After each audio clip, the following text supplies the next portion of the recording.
अंकित और अनु भाई बहन थे। माँ बाप के देहांत के बाद बड़ी बहन अनु ने दिन रात मेहनत करके अंकित की देखरेख की और उसे पढ़ा लिखा कर पैरों पर खड़ा किया था। दोनों भाई बहन खुशी खुशी रह रहे थे। एक दिन, दीदी मुझे जॉब मिल गई है। अरे वाह भैया, तेरी मेहनत सफल हुई। मेरी मेहनत नहीं दीदी, आपकी मेहनत। अगर पापा के निधन के बाद मेरी जिम्मेदारी आप न उठाती तो ये सब नहीं हो पाता। मेरी सफलता सिर्फ आपके बलिदान की वजह से है दीदी। कुछ महीनों बाद अंकित की शादी सीमा से हुई। सीमा बड़ी ही चालाकी से अनु से मीठा मीठा बोलकर घर का सारा काम करवा लेती थी और खुद अंकित के साथ घुमा फिरा करती थी। वैसे तो वो सिर्फ खाना बनाने का काम ही घर में करती थी, लेकिन अब उसे उससे भी छुटकारा चाहिए था।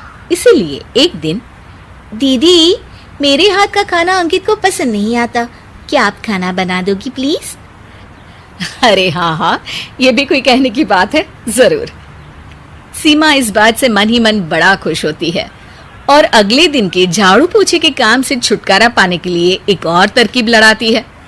हॉल में जोर जोर से कराहने लगती है।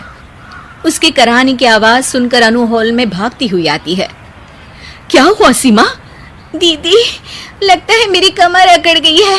वो क्या है ना, मुझे झाड़ू पोछा करने की आदत नहीं है ना। मेरी मम्मी पापा ने मुझसे कभी ये काम नहीं करवाया। अरे कोई बात नहीं, झाड़ू पोछा ही तो है, मैं कर लिया करूंगी। ऐसे ही धीरे धीरे सीमा ने घर के सारे कामों का बोझ अनु पर डाल दिया। घर का सारा काम अनु करती थी, फिर भी सीमा को अनु से छुटकारा चाहिए था। इसलिए एक दिन वो अंकित के ऑफिस से लौटने से ठीक पहले ढेर सारे कपड़े लेकर धोने का नाटक करने बैठ जाती है।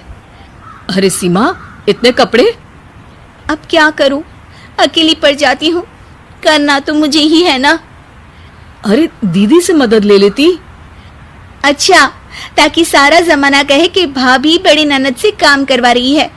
और वैसे भी दीदी ने तो साफ कह रखा है मुझे कि तुम आज जो भी हो सिर्फ उनकी वजह से हो, इसीलिए अगर उनके बनाए इस घर में रहना है तो काम करना ही पड़ेगा। ये सब सुनकर अंकित को बहुत गुस्सा आ गया। उसने अनु को बुलाकर कहा, दीदी ये घर पापा ने बनाया था और इसमें मेरा भी हिस्सा है और मुझे वो चाहिए। ये सुनकर अनु को बुरा तो लगता है, मगर वो दूसरे ही दिन घर का बंटवारा करने के लिए वकील के पास चली जाती है। वहां से लौटते हुए अनु का एक्सीडेंट हो जाता है, जिससे वो दोनों पैरों से अपंग हो जाती है।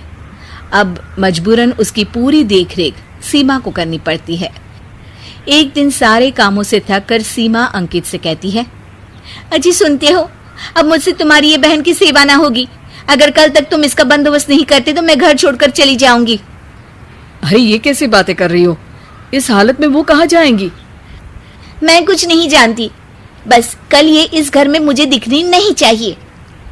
अंकित अपनी बीवी की जिद के आगे हार मान लेता है और अनु को शेल्टर होम में छोड़ आता है। 3 महीने बाद, अजी सुनते हो, ये आपके लिए एक पार्सल आया है, ये लीजिए। अरे इसमें तो घड़ी है और एक चिट्ठी भी है। दिखाइए तो। अरे वाह, बड़ी ही सुंदर घड़ी है, लेकिन ये आपको भेजी किसने? पता नहीं, शायद चिट्ठी में कुछ लिखा हो। आशा करती हूँ ये घड़ी तुम्हें पसंद आएगी। रक्षाबंधन की बहुत शुभकामनाएं, तुम्हारी दीदी अनु। चिट्ठी पढ़कर अंकित की आंखें भर आती है। मैं दीदी को लेने जा रहा हूँ सीमा। अरे घड़ी भेज तो दी उन्होंने, अब क्यों जाना उनके पास? देखा सीमा, दीदी हमसे दूर जाकर भी हमारे बारे में ही सोचती है, और एक हम है जो उनकी सेवा से बचने के लिए उन्हें शेल्टर होम छोड़ा है। तुम्हारी बातों में आकर मुझसे ये क्या पाप हो गया?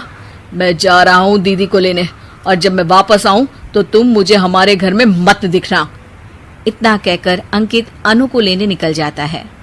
वहां पहुंचकर, दीदी मुझे माफ कर दो, मैं तुम्हें लेने आया हूँ। भाई आज तो राखी है, आज तो मैं मना कर भी नहीं सकती। दोनों घर पहुंचते हैं। अरे सीमा, तुम अभी तक यहीं हो? निकल जाओ इस घर से। अरे वाह अंकित, फिर वही गलती कर रहे हो तुम। सीमा, तुम कहीं नहीं जाओगी।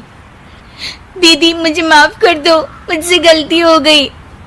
सीमा, आज ये समय माफी मांगने का नहीं है, राखी की तैयारी करने का है। चलो तैयार हो जाओ, तुम्हारे भैया के घर भी तो जाना है ना। ये सुन सीमा अनु के गले लग जाती है।